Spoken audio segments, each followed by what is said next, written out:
This is the Weather Xtreme video. It's the afternoon edition for Monday, the 4th of January. I'm James Spann. Cold is the story today. Another cold shot next week and some rain in between. So let's go in there and check it out.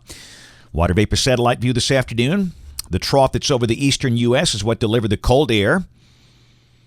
And look at those numbers. Only 30s north of Birmingham. It's only 36 at Cullman, Haleyville, and Decatur at mid-afternoon. That's about 17 degrees below average. Birmingham 42, Anniston 41. We'll expect a slow warming trend in coming days, but tonight will be cold. Check the watch warning map around the nation. Things are quiet. We have freeze warnings down in parts of the Florida Panhandle and extreme South Georgia, in southeast Alabama, but of course we've had a number of freezes, so no warnings needed here. Basically, things are quiet around the nation. Obviously, no convective concerns in a cold air mass. This is the rain for the next 5 days. Around here, about 1/2 inch. This is valid through Saturday morning. Good to see big numbers out in California. Big mountain snows for the Sierra Nevadas and rain for the lower elevations. That is rain that they greatly welcome, needless to say. All right, model fans, let's go through the dailies. This is the GFS tomorrow at noon. The trough is well off the Atlantic coast. We're in a dry air mass. We start the day down in the mid-20s. Both the GFS, the NAM are at 26. We'll expect a high tomorrow in the upper 40s. And like today, the sky should be bright and sunny. Wednesday morning will be cold. Mid to upper 20s are likely. The high Wednesday should be around 50 in most spots. Thursday, got a surface low west of Oklahoma City with rain breaking out during the day west of the state, raining in places like Memphis, Little Rock, and New Orleans. And that rain should be creeping in here late Thursday afternoon or Thursday night. This is Thursday night at midnight, and really at that point, the rain is ending already over West Alabama. So this run a little faster. Maybe the main window for rain, 4 p.m. Thursday until 4 a.m. Friday. No instability, no thunder, no severe weather, and no flooding. Then during the day Friday, the rain is on to the east.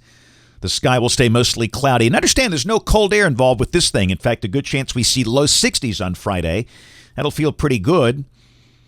And this is Saturday. This should be the warmest day of the next 7 days. We should see mid-60s. The GFS is printing a high of 64. I would say the sky will be mostly cloudy, but it looks like the bulk of the day will be dry. We have a southwest flow aloft, but nothing to trigger rain. We do note to the west rain over Texas, snow over the panhandles of Texas and Oklahoma. And this is Sunday. There's that big cold trough digging down from Canada. That's going to pull down probably the coldest air so far this season. Now, this is Sunday morning at 6 o'clock. The GFS depicts a surface low near Tuscaloosa. And this is suggesting a chance of snow for northern Arkansas in the northwest corner of Tennessee. Sunday at noon, the surface low is near the Great Smokies on the Tennessee-North Carolina border.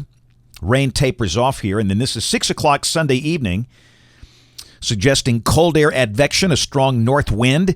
Could be a day with falling temperatures and maybe a snow flurry somewhere over the Tennessee Valley of far north Alabama, but no big deal for us.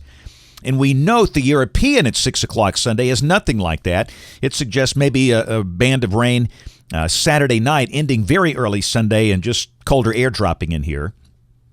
But clearly we will need to mention a chance of rain over the latter part of the weekend. We'll say Saturday night and at least part of the day Sunday.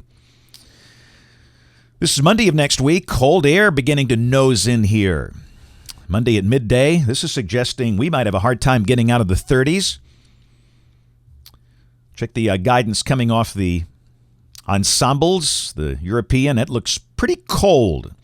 For some, this could be easily the coldest air so far this season dropping in here. Let's jump out there to Wednesday of next week. This is the 13th. And again, that cold trough is over the Great Lakes in the northeast, and we are cold and dry, if this verifies. We'll check the temperatures Wednesday of next week. These are anomalies off the GFS. That doesn't look as cold as this, which is the European, which is probably closer to being correct. And again, I wouldn't be shocked if toward the middle of next week we had a day with highs in the 30s and lows in the teens. I mean, that's really not far from what we have now. I think that is easily doable next week.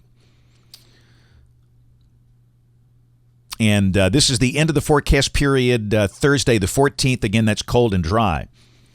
Snow fans see no evidence for any significant snow in Alabama for the next 10 days. That's a European showing nothing. And again, could there be a flurry maybe late Sunday or Sunday night? Yes, but I'd say it's not likely, and that would be over far North Alabama. The teleconnections, this is the Arctic Oscillation, the AO, strongly negative through mid-January. And what that does, that opens the door for cold air to be flushed out of the Arctic. And this is the North Atlantic Oscillation, which is negative, suggesting it has a better chance of going into the eastern half of the country instead of the western half. Here's a look at the numbers off the ensemble, the GFS. And I don't think it's cold enough for the middle of next week. Again, I could see the 12th or 13th highs here in the 30s and lows in the teens. Those numbers look too warm.